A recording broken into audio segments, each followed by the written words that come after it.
Sausage. Hello, everyone, and welcome to another episode of First, the most originally titled. Oh my god, never mind. Let's just get that over with. I don't know if that's going to stick. I kind of like it, and then I kind of hate it, which I think is very fitting of a title as dumb and as simple as First, the show where I, Mark Kuznez, give you my first impressions of a game I played. In this episode, I'll be talking about Cake Invaders, which, and this may come as a surprise, is basically Space Invaders. It took me a minute, so if it took you a minute or two as well, I'd get it. When I was streaming it, I'm like, based off of what this game is telling me about how it plays, it sounds a lot like Space and... shit. Cake Invaders? How dumb could I be to not realize it until the game literally told me that it's Space Invaders, but cake themed, I guess. With a little bit of Missile Command. It is basically, really, Space Invaders meets Missile Command with a cute aesthetic of little girls. Well, I don't know if they're little girls. I mean, they're girls. They may be little, they may be big, age-wise. I don't know. I mean, they're tiny. They're tiny on the screen.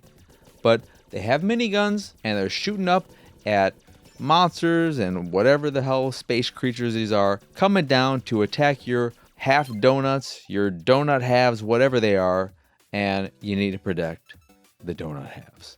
You need to protect those half buttholes.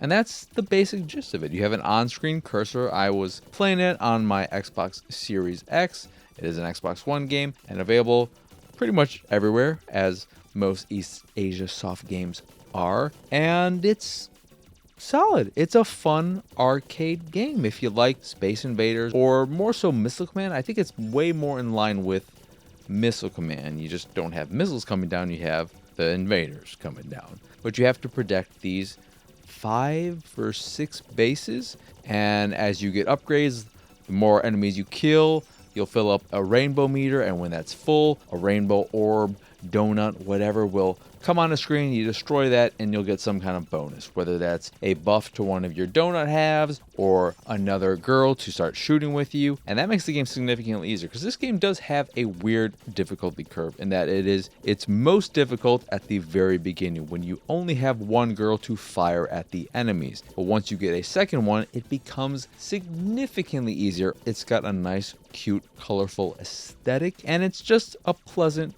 good time. The problem with this game and many games of this ilk is that the longevity is really up in the air. If you're not one to chase after high scores on a leaderboard, your mileage will not really vary as much as it will just stall out after a few play sessions. So if the game is worth picking up for you is really hard to say.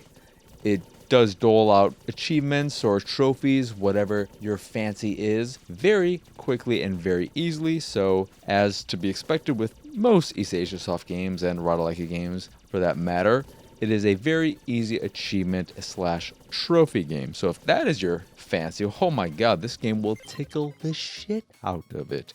But outside of that, chasing leaderboards, getting achievements, there's not a lot there. It's an arcadey-ass arcade game. It doesn't cost a lot. I'm not sure exactly what the price is, but I'm presuming it's around the $5 to $7 mark.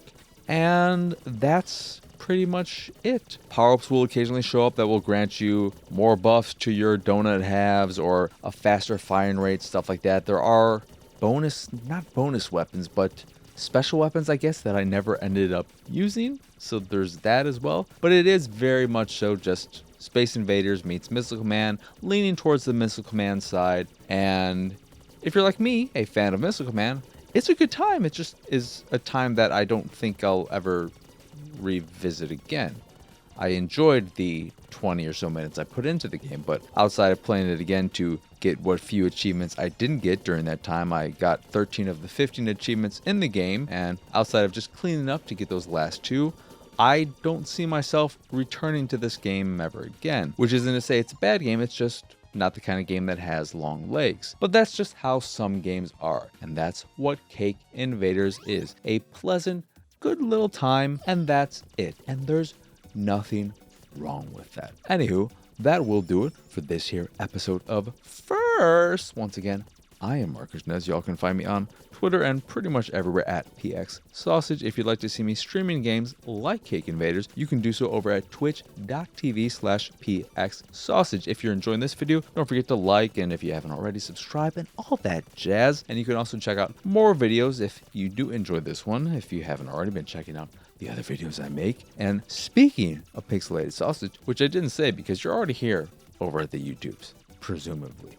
So you don't need me to say youtube.com/pixelated sausage, but I just did, and pixelatedsausage.com is my site. If you go there, you can find more stuff like this and the art I'm making. If you see something you like art-wise, you can purchase a print of the piece you fancy. And if you fancy the site in general and anything that we do, please go over to patreon.com/pxs and support us that away. As you can tell, I'm still working out the kinks of this new here series, but I think it's going well enough so far. But that is it. That is all. As always, thank you for watching. I hope you enjoy this here episode, and I hope you have a wonderful, wonderful rest of your day. Bye.